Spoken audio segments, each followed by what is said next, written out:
የሐዋርያው የጳውሎስ መልእክት ወደ ሮሜ ሰዎች ምዕራፍ 4። እንግዲህ በሥጋ የቀድሞ አባታችን የሆነ አብርሃም በዚህ ረገድ ምን አገኘ እንላለን?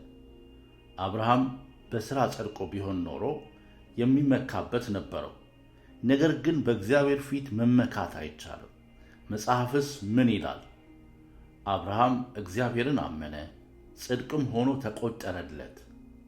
አንድ ሰው ሥራ ከሠራ ደሞዙ እንደ ስጦታ ሳይሆን እንደ ተገቢ ዋጋው ይቆጠርለታል።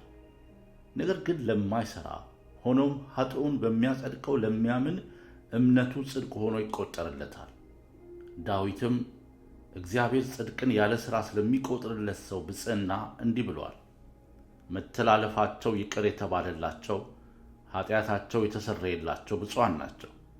ኃጢአቱን ጌታ ከቶ የማይቆጥርበት ሰው ምስጉን ነው። ይህ ብፅዕና ለተገረዙት ብቻ ነው ወይስ ላልተገረዙትም?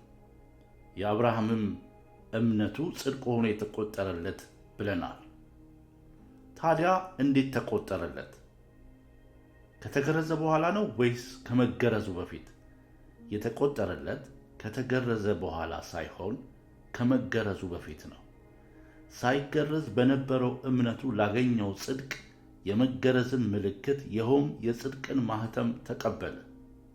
ስለዚህ ለሚያምኑ ነገር ግን ላልተገረዙት ጽድቅ ይቆጠርላቸው ዘንድ የሁሉ አባት ነው። እርሱ ለተገረዙትም አባት ነው። መገረዝ ብቻ ሳይሆን አባታችን አብርሃም ከመገረዙ በፊት የነበረውን የእምነቱን ፈለግ ለሚከተሉ ሁሉ ነው። እርሱ የዓለም ወራሽ እንዲሆን አብርሃምና ዘሩ ተስፋን የተቀበሉት በሕግ በኩል አልነበረም፣ ነገር ግን በእምነት ከሆነው ጽድቅ ነው። በሕግ የሚኖሩት ወራሾች ከሆኑ እምነት የማይጠቅም ተስፋም ከንቱ በሆነ ነበር። ሕግ ቁጣን ያስከትላል፣ ሕግ በሌለበት ግን መተላለፍ አይኖርም። ስለዚህ ተስፋው በእምነት መጥቷል። ይኸውም ተስፋው በጸጋ እንዲሆንና ለአብርሃም ዘር ሁሉ ዋስትና ይሆን ዘንድ ነው። ይህም በሕግ የእርሱ ለሆኑት ብቻ ሳይሆን በእምነት የአብርሃም ለሆኑትም ነው። እርሱም የሁላችን አባት ነው። ይህም የብዙ አሕዛብ አባት አድርጌሃለሁ ተብሎ እንደተጻፈው ነው። እርሱም ለሙታን ሕይወትን በሚሰጥ ያልነበረውንም እንደነበረ በሚያደርግ ባመነበት አምላክ ፊት አባታችን ነው። ዘርህም እንዲሁ ይሆናል ተብሎ ለእርሱ በተነገረው መሠረት ምንም ተስፋ በሌለበት አብርሃም በተስፋ አምኖ የብዙ ሕዝብ አባት ሆነ።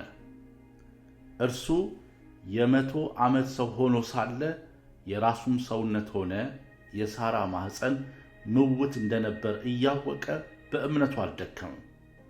ይልቁንም በእምነቱ በመጽናት ለእግዚአብሔር ክብርን ሰጠ እንጂ የእግዚአብሔርን ተስፋ አልተጠራጠረም። እግዚአብሔር የሰጠውን ተስፋ እንደሚፈጽም በሙሉ ልብ እርግጠኛ ነበር። ስለዚህ ጽድቅ ሆኖ ተቆጠረለት። ጽድቅ ሆኖ ተቆጠረለት የሚለው ቃል የተጻፈው ለእርሱ ብቻ አይደለም፣ ነገር ግን እግዚአብሔር ጽድቅ አድርጎ ለሚቆጥርልን ጌታችን ኢየሱስን ከሙታን ባስነሳው በእርሱ ለምናምን ለእኛም ጭምር ነው። እርሱ ስለ ኃጢአታችን እንዲሞት አልፎ ተሰጠ።